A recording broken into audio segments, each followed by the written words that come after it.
Nightly greetings, one and all. William Theo here, homegrown and happy to bring you PTV News Now. Atop our news leaderboard tonight, seems there is no ceiling or cap to China's brazen acts of bullying and misconduct on the high seas/Philippines exclusive economic zone, as provided for in international law, the UNCLOS. The latest Maritime Harassment Act has not only visited physical damage on 2 Philippine ships on a resupply mission to Lawak and Patag Islands that lie well within the Philippines exclusive economic zone as defined by the UNCLOS. So says U.S. envoy to the country Mary Kay Carlson on the latest incident near Sabina Shoal, where the Chinese Coast Guard initiated a collision with Philippine patrol ships on a resupply mission to the inhabitants in Lawak and Patag Islands. The first incident that transpired around 3:30 in the morning earlier today that left a gaping hole on the deck of the BRP Cape Ngayon. The second incident, the more serious one, took place some 10 or 15 minutes after the BRP Cape Ngayon mishap, with the BRP Bagakay rammed twice on her port and starboard side, sustaining minor structural damage. Despite these incidents, the Philippine Coast Guard remains committed to its duty and mission to provide for the needs of those living in far-flung islands in the West Philippine Sea. In other news, protest Joe Biden seeks to arrange a truce deal between Israel and Hamas to give release to helpless Palestinians dying by the scores each day from Israeli airstrikes, and to finally bring back the hostages from Hamas captivity into the arms of their loved ones. But both Hamas and Israel have non-negotiable conditions that seriously dims hopes of any ceasefire agreement, as VOA's Veronica Balderas Iglesias reports. U.S. Secretary of State Tony Blinken is back in the Middle East in a renewed push to secure a ceasefire in the Israel-Hamas war.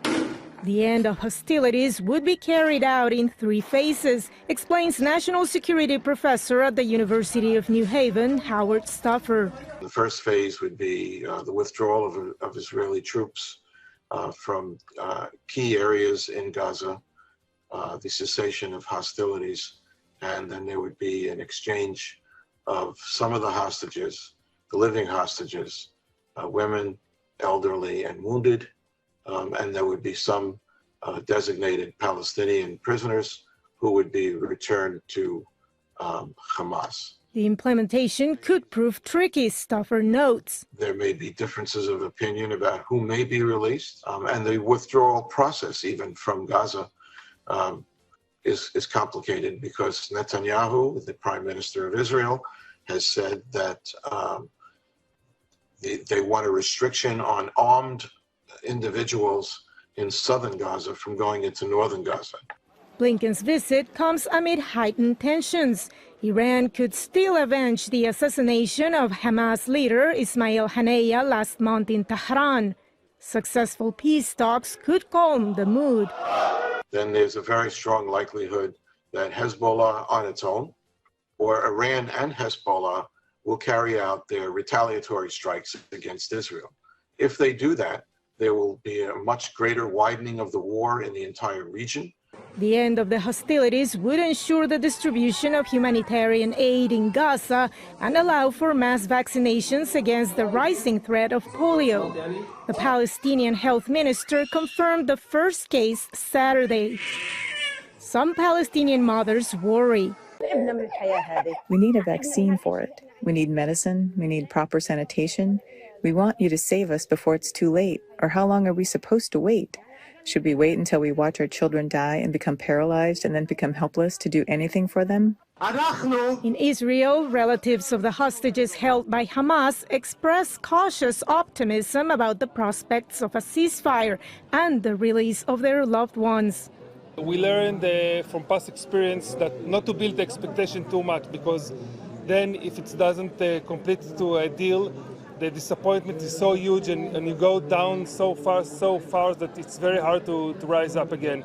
But we still try to stay optimistic and hope. Even as the ceasefire negotiations mediated by the U.S., Qatar and Egypt are set to reconvene in Cairo this week, Israeli military operations haven't ceased. On Sunday, Palestinian authorities reported at least 28 people were killed in overnight strikes across Gaza. The Israeli military said it killed 20 militants in attacks Saturday night into Sunday. On the eve of his expected meeting with Blinken, Benjamin Netanyahu led a weekly cabinet meeting Sunday in which he criticized Hamas's approach to the peace talks and reiterated his stance that, quote, strong military and diplomatic pressure are the way to secure the release of the Israeli hostages. Veronica Valderas Iglesias, VOA News.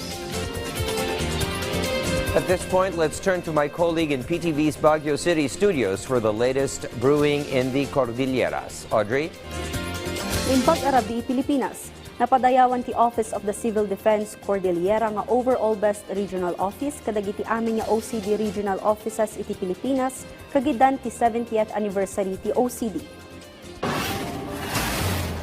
Ti pamigbig ket gapo iti epektibo a panakipatungpal ti administrative governance, government rules and regulations, management policies and guidelines, accountability measures, ethical standards ken contractual obligations. Inawat ni Regional Director Albert Mogol tinasawa pamigbig. Dakkel ti panagyaman ti opisyal kadagiti nang dayaw iti trabaho da kasamot kadagiti nagduduma nga ahensya a sumupsuporta kadakwada. Susi po ng aming tagumpay ay tayong lahat. Of course, yung aking staff, yung aking team, who are orchestrating everything, sa training, sinatawag natin capacity building and everything. Kabayatan na, palpalagipan ti Baguio City Health Services Office dagiti umili iti panagdalus ken panagannad kontra iti leptospirosis. 20 kataluti na ilista iti syudad ang akaso bayat at talumat ti pimusay. Iti pakabukla ng Cordillera, 70 katalo dagitin kaso ang nailista ken 5 ti pimusay. Sigun kini Dr. Celia Flor Brillantes, nailista dagitoy kabayatan iti panagtudtudo na nga epekto ti La Niña.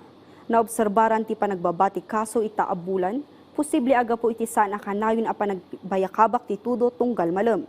Maala iti leptospirosis kadagiti isbu ti utot ken dagiti infected four-legged animals. Sintomas daytoy iti high fever, severe headache, muscle pain, reddish eyes ken dumapay. Mabalin metla nga agresulta daytoy iti kidney failure, yellowish body discoloration, dark colored urine and light stools ken dumapay. Let's not wade in the water in the flood, no. If ever we have to, of course you have to use your boots, no, yung naka-shoes kayo, no. Dagiti damdamag manipod iti PTV Cordillera, shock ni Audrey Villena na Imbag-arabi.